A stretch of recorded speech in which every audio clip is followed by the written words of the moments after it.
తప్పు సీఎం రేవంత్ రెడ్డిది శిక్ష మాత్రం సమగ్ర శిక్ష అభియాన్ ఉద్యోగులు అనుభవిస్తున్నారని సంగారెడ్డి ఎమ్మెల్యే చింతా ప్రభాకర్ ఆరోపించారు. సంగారెడ్డి కలెక్టరేట్ పక్కన సమగ్ర శిక్ష అభియాన్ ఉద్యోగుల రిలే నిరాహార దీక్షలో ఎమ్మెల్యే చింతా ప్రభాకర్ పాల్గొని వారికి మద్దతు తెలిపారు. ఈ సందర్భంగా చింతా ప్రభాకర్ మాట్లాడుతూ, ఎన్నికల సమయంలో రేవంత్ రెడ్డి అడ్డుగోలు హామీలతో అన్ని వర్గాల ప్రజలను మోసం చేసి గద్దెనెక్కారని అన్నారు.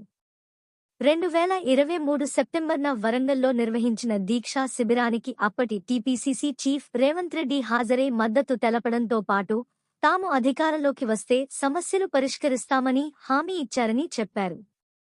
కాంగ్రెస్ ప్రభుత్వం ఏర్పాటై ఏడాదైనా సమగ్ర శిక్ష అభియాన్ సమస్యలు పరిష్కరించడం లేదని దుయ్యబట్టారు. రానున్న ఎమ్మెల్సీ ఎన్నికల్లో కాంగ్రెస్కు తగిన గుణపాఠం చెప్పాలని, చిత్తుగా ఓడించాలని అన్నారు. రేవంత్ రెడ్డి చెప్తున్న అబద్ధాలకు తగిన మూల్యం చెల్లించక తప్పదని పేర్కొన్నారు. అసెంబ్లీ సమావేశాల్లో బీఆర్ఎస్ పార్టీ తరపున కాంగ్రెస్ ప్రభుత్వాన్ని నిలదీస్తామన్నారు. గతంలో సమగ్ర శిక్ష అభియాన్ ఉద్యోగులకు రేవంత్ రెడ్డి ఇచ్చిన హామీలను అమలు చేయాలని డిమాండ్ చేశారు. ప్రజాప్రభుత్వం అని చెప్పుకునే ప్రభుత్వం సమగ్ర శిక్ష అభియాన్ ఉద్యోగులను రోడ్డున పడేసిందని ఉద్యోగస్తులు ఆవేదన వ్యక్తం చేస్తున్నారని అన్నారు.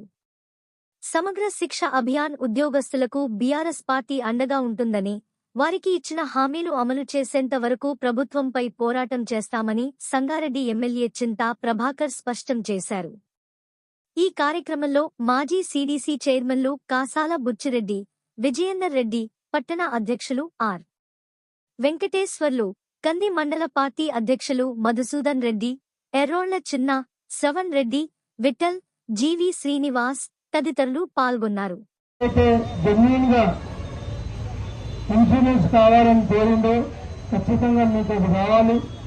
మరి అదే రకంగా ఎవరైనా చనిపోతే ఏ అధికారి కూడా అధికారికంగా వచ్చి మరి పరామర్శించి అందుకైనా బెనిఫిట్ కూడా ఏమీ ఇవ్వటం లేదు.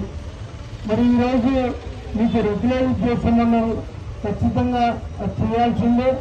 మరి ఆ సమస్యలన్నీ ఈరోజు మరి హరీశ్వర గారు, మేము జిల్లా తరఫు నుంచి జిల్లా ఎమ్మెల్యేలను రాష్ట్ర స్థాయి మొత్తం మీకు అండగా ఉంటుందని చెప్పి ఈ సందర్భంగా తెలియజేస్తూ, మరి మీకున్న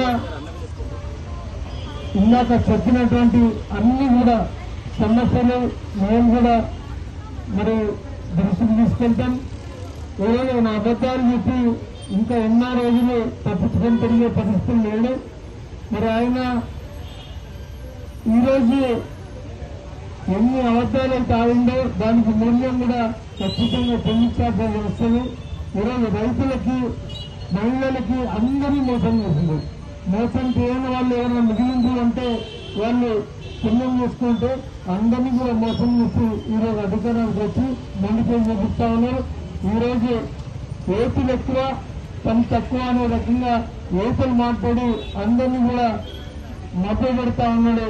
ఖచ్చితంగా మీరందరూ కూడా మీ అభిప్రాయాలు ఏకాభిప్రాయం నుంచి మీరు కలిసి ఉండాలి. కలిసి ఉంటేనే నిలిచింటారు కాబట్టి, విడిపోతే పడిపోతారు కాబట్టి ఎట్టి పరిస్థితుల్లో మేము మీకు అండలుంటామని తెలియజేస్తూ, మీకున్న సమస్యల పరిష్కారానికి మీరు అవకాశం మీ చేతుల్లో ఉంది.